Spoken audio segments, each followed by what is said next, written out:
up, everyone? Welcome back to Inside the Lines. Happy Monday. More NBA playoffs for you guys. Some MLB today as well. We got a few player props to get through.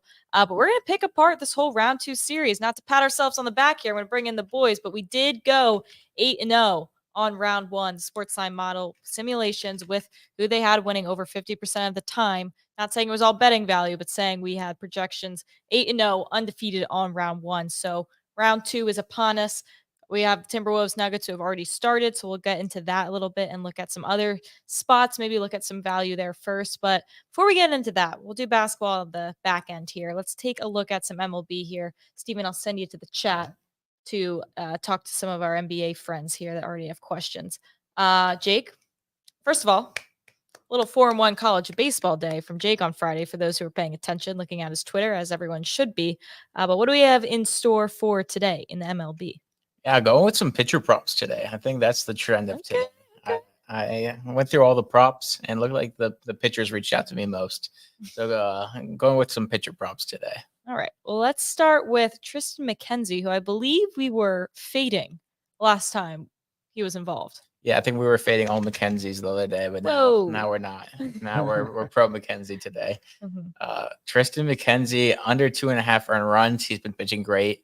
Yes, we did fade him the other day, I think, with his walks, but he has been really great. He went 7 innings last game, only 1 earned run. We have him projected for 2.1 earned runs here. He's going against a Detroit team that just got swept by the Yankees, my Yankees, and their offense has been great. And Tristan McKenzie, even if he gets into some trouble, it's also earned runs, so some errors don't count against him. And 2.5 earned runs, I like the under here. All right, we're taking an under here. Let's go over to Kyle Gibson here for St. Louis. Looks like a pretty similar play, just the other side of it. Yeah, the other side at plus money. I'm going to fade Kyle Gibson here. He is due for a bad outing, especially after I think 3 really good outings in a row. And I was looking into player props, and it looked like all the Mets players have really good historical numbers against Kyle Gibson. If you look at Swish Analytics, they have the batter versus pitcher props.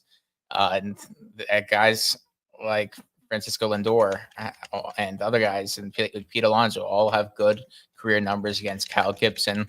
And I kind of like it even more that Kyle Gibson's been so good lately that he's due for a bad outing here. He's due. Hey, it happens. Sometimes we can't all be awesome, okay? Just like me and Steven had a pretty epic NBA run the past few weeks, then last week. Sometimes things start crumbling down, okay? But peaks and valleys, so it's going to be fine. Let's move on to one more player prop here in the MLB before we head over to the NBA. Yeah, Luis Castillo over 6.5 Ks. I was looking at OddsJam on this one, and this one ranged from like minus 125 to minus 155.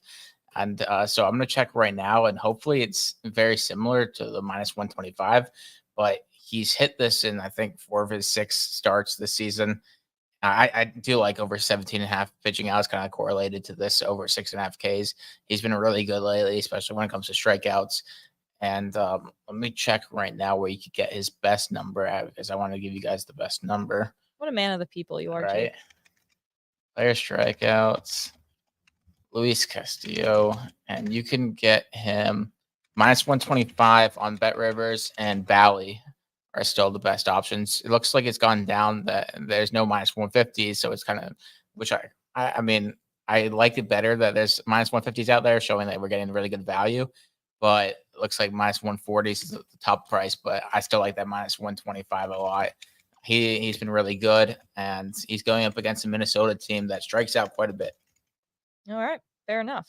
Okay, 3 MLB props. It is a baseball Monday. We love to see it. Jake coming off a pretty solid Friday from our Friday picks. Make sure you're following him on Twitter for those. Let's go into the NBA. Steven, I'll bring you back in. I was saying we should probably go over the series prices first, but now that we're kind of into this Rudy Gobert situation, potentially having a child, Jake, as we mentioned. So he did have a child. Oh, had a child. Okay. So he had a child this morning, and I saw that it was personal reasons. And then, I looked, and he had a child this morning. He's just going to fly back, and he should be good to go by game time. So it's not like the situation during the Masters with Scottie Scheffler, where if he had a baby, he definitely wasn't going to, he was going to opt out of the rest of the Masters. It's not like that situation. So he should be good to go. Okay. Yeah, I don't really know how to factor having child into the model here. It's not I know exactly it's an a good thing, injury. and for like wide receivers when they have a child, I feel like, or running backs, they Yeah, always this have a is true. touchdown. Yeah. So maybe Motivated. Gobert Maybe over blocked. Gobert, like flu game Yeah, type for vibe. Gobert over 2.5 blocks and steals. I'm thinking like it's been the baby game. I think Bryce Harper, didn't he just have a baby and he hit a home run the next day? It's always the baby game. I know on Barstool's podcast they talk about having baby games a lot, and so maybe it's the Gobert baby game tonight. I like it. Or just to spite you, Mackenzie, for coming under. Yeah, that was a really bold one. move by me. That was either gonna like smash or like not even get close, and it seems it did not get close here. I'm looking. So yeah, his rebounding line was 12.5 game one. He got 13. It's now 12.5 at -160. He didn't foul out. He played all of the minutes I needed him to. The game script went the way I needed it to. He just, however, put up close to 0 field goal attempts. So I don't know if that's even going to change this game. I wouldn't. I'm a little scared to touch him right there's now. better value across the board here in this one. But the player I really liked for this game is Jamal Murray over 22.5 points. I'm not relying on the model. The model has 23 points, so that's really not a value. I'm liking that not other guards, which is, I believe, is a vegetable. Other guards who average 20 to 24 points. They average just 21.6 at Minnesota and versus 27.3 at home versus Minnesota with a 5-2 over. The biggest thing is the trend. He's been dealing with injuries, and he only took 14 field goal attempts his last game. The last 5 times he had 16 or fewer field goal attempts, he attempted a way more the next game. So Denver's getting motivated to obviously not drop 2 at home. Mm-hmm. I think the other Nuggets are kind of annoyed that everyone says it's all Jokic, everyone else kind of stinks. So whether he's hot or not, and may have to depend on his 3, because if his movement's limited, he had plus 10 more attempts the next game, plus 13, plus 9, plus 6, plus 4. So he's had at least 20 or more field goal attempts with a 4-1 over 22.5 in every game in the last 5 when he had fewer than 16 field goal attempts that game. Okay. I like this play here. I got some questions. Let's stay on this game for a second, though, because it is important to mention that we gave Minnesota a 58% chance of winning this series before game 1 occurred. Now that the game 1 is under Minnesota's belt on the road, we give them closer to a 76% chance to win this series. Which is massive. And for all the reasons that we said, that they would beat them up in the paint, as they did. They shot 58% from 2. Which is really impressive here. You saw Gobert put up 13 rebounds. They were doing what they need to do in the paint and on the road. So I don't foresee that changing. So we have even more value on Minnesota. You could have got them around, well, it was close to plus 200 at some point. Yeah. Now it's minus 120. Do you think it's still worth looking at it? Yeah, we got massive. We had like 24 percentage points of value before. Now it's nearly 22. Mm-hmm. So I was thinking about talking to Jake about this beforehand, because we have nothing else to talk about except for sports. We have very little in common, and sometimes personality rubs me the wrong way. Nice. But I think Denver is not as good as people think that they are. They had an awesome record in the playoffs last year, but if you look back in time, they beat Minnesota, so that's good. But Minnesota is a year older; they have that experience and motivated. Phoenix this year is supposed to be better than Phoenix last year. Mm-hmm. Phoenix last year took Denver to 6. That series was tied 2-2. It was very close, actually. This year's Phoenix is supposed to be better, and they just got throttled by Minnesota. The Lakers, while they went 1-8 in wins and losses, every one of the last year's games were actually close, and this year the Lakers won a majority of the minutes.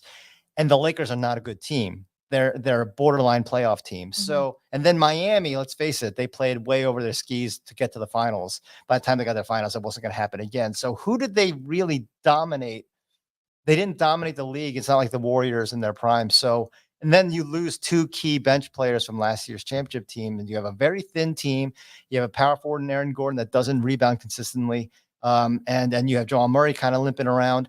So I just think that's why the model loves Minnesota, because they had all these great stats, and in the apples to apples situations, they did better than Denver. And then this specific 2-point defense that Denver is being exposed right now, and Minnesota's primed to take advantage of it. They're not a 3-point live or die team. Mm-hmm. Yeah. I've been saying it all week. I feel like I can say it in my sleep now, talking about why Denver could lose this series to Minnesota. Let's go over to the other game tonight, talk about that series briefly as a whole. Indiana Knicks here. Yeah.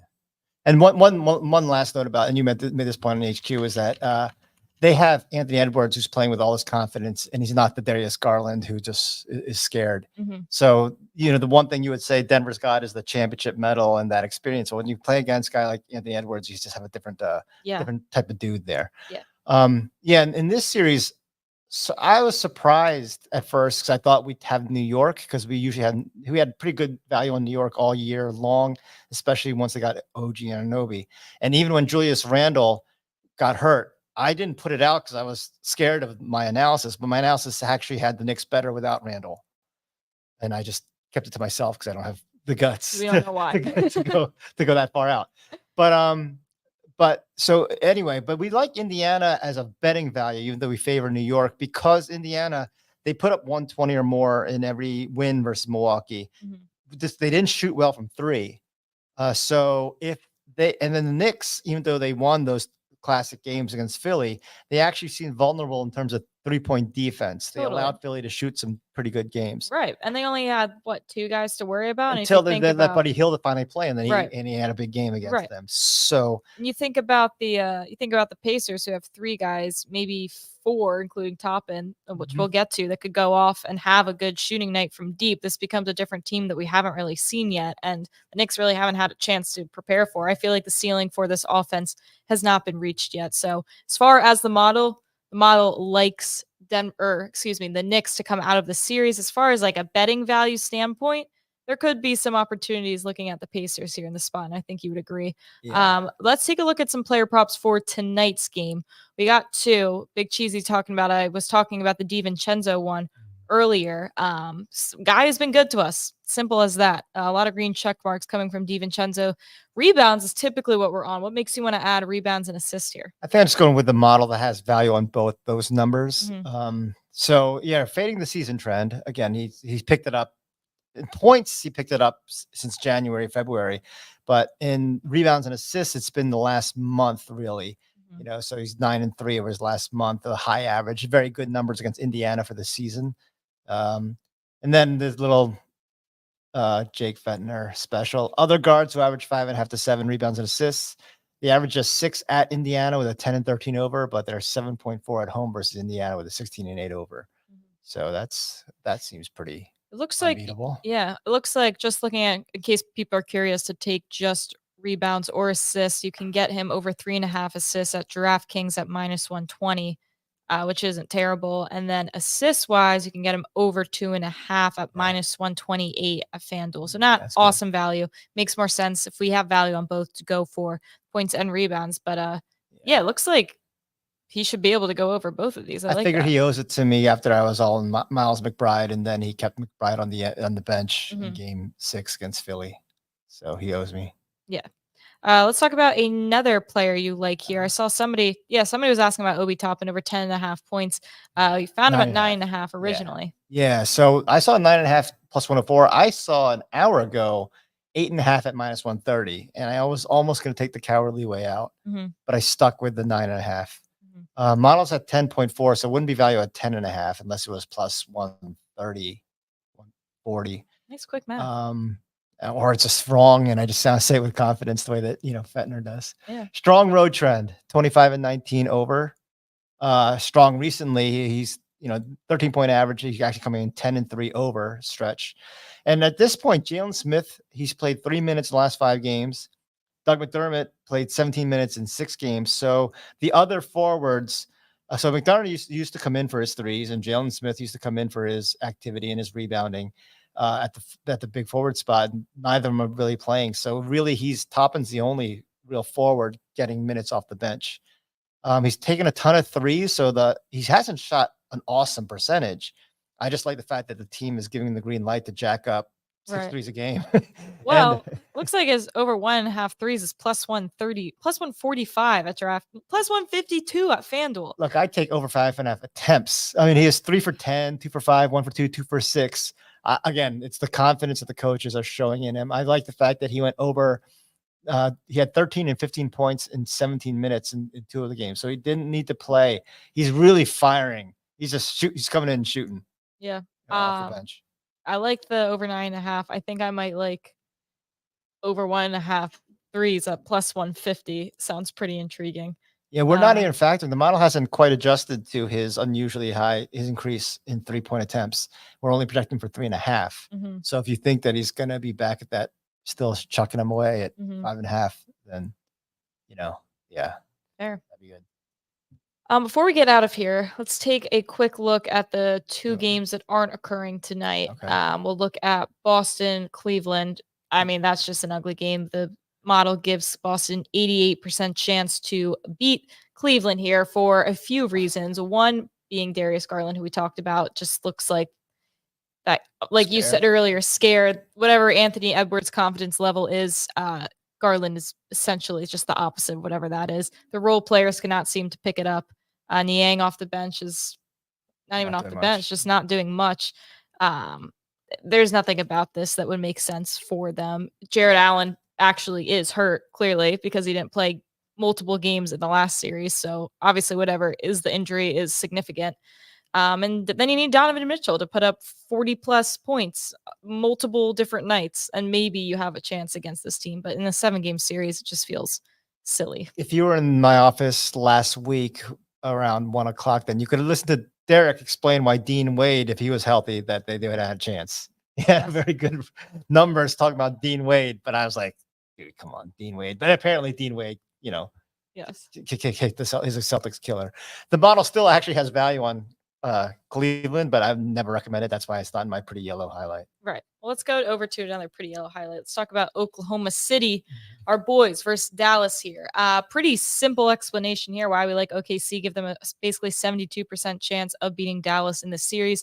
Better 2-point efficiency, better 3-point efficiency, better turnover margin, better shot blocking. The only thing they aren't better at technically is rebounding, but they both suck so badly at rebounding that I don't think it really matters. They're like 25th and 27th in rebound differential on the season. So just feels like OKC's type of game. It feels like the odds makers, as they have with a lot of these other stars and veterans, just baking in Luka here. But we don't feel that is necessary. And you look at OKC winning their first round. You look at the Timberwolves winning their first round.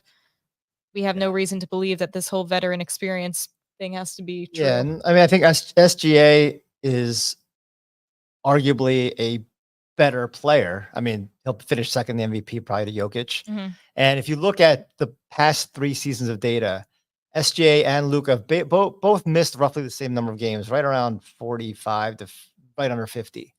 And without SGA, the Thunder were 7 points worse on point differential, which is phenomenal value for a player. Luka is also phenomenal, but he's at 5.8.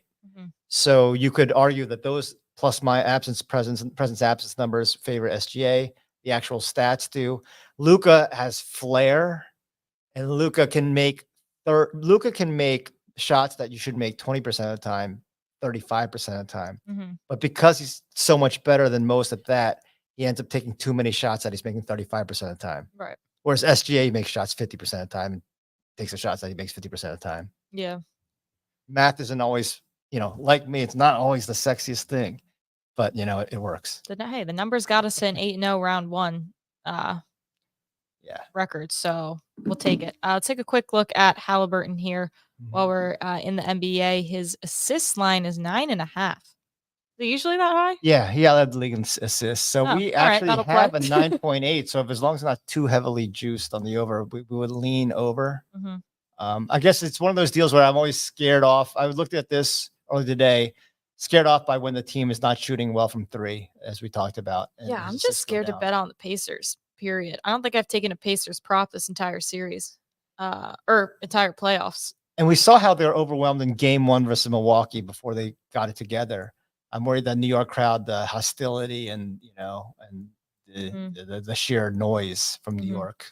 Yeah. How they'll respond to that. That's why I like Obi Toppin, because he's kind of got the revenge game. He's used to it, not as a visiting player necessarily, but he's out not to going show to poop his something. pants out there. That's all you can ask. Game ones are tough. You can be on the right side, can be on the wrong side. I was on the wrong side of Rudy Gobert, so interested to see how that goes tonight. They might number one in their pants, but not number two. Yes. There's a key difference there.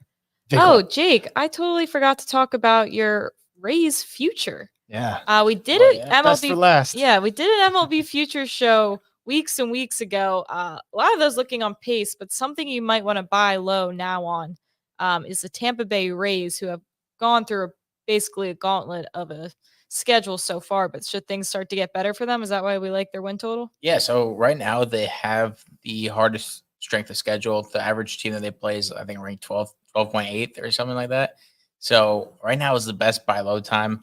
If you look at, and they shouldn't even be 17-18 where they are right now. They've won 2 games. They're minus 36. They arguably won 3 or 4 more games than they should have. Yeah, their Pythagorean win total, which crazy word. Yeah, I know, right? Brings you back to 8th grade geometry right there. It's based on their runs scored and runs allowed. They should be like 14 and 21, not 17 and 18. So, but the 82.5 wins on FanDuel assumes that they would be right around the 500 team. They get Shane Baz back. They get all these guys back from injury. Josh Lowe returns tonight. They get, Junior Caminero, the number 3 prospect in all of baseball, should be called up soon. He has 6 home runs in the minors, and they've been playing pretty bad baseball, and they're nearly 500. Now is the time to buy into the Rays. We have them, I think, at 85.6 wins or something around there. I know we have them between 85 and 86 wins. So we have pretty good value right here. We have 3 wins of value on the 82.5 win line. So get it right now on FanDuel as close to even money at minus 106. Okay. We'll remember this day, May 6th, where Jake gave us an awesome futures, as he usually does. Our futures record goes pretty crazy. I'll be the first to say. It just requires patience. Yes. It's like Shawshank Redemption, like patience. Exactly. It's like the stock market. You don't get your money immediately. Right. You gotta let it invest. Exactly. You talked about the 82.5 line depends on, barely 500 record the rest of the way. So yeah, we're not asking for much. We're asking for average baseball. Okay. That's fair. All right, let's take a look at the recap screen here. 3 player props for tonight, some player props in the MLB, and a nice little future for you guys to get a good buy low value on the Tampa Bay Rays. Tomorrow, we have more NBA playoffs. We probably have some baseball, Jake, college baseball. Yeah, we should have. I think tomorrow might be one of the last midweek days before the postseason. So God, time flies in college baseball season. That is wild. I remember when I claimed I was going to be a college baseball girl at the beginning. We never got anywhere with that, but there's always next year. Anyway, any questions, feel free to reach out to us on Twitter as always. Again, we'll be back tomorrow, 5 o'clock, answering questions, talking about these NBA playoff games. So good luck with your bets tonight. We'll see you guys tomorrow.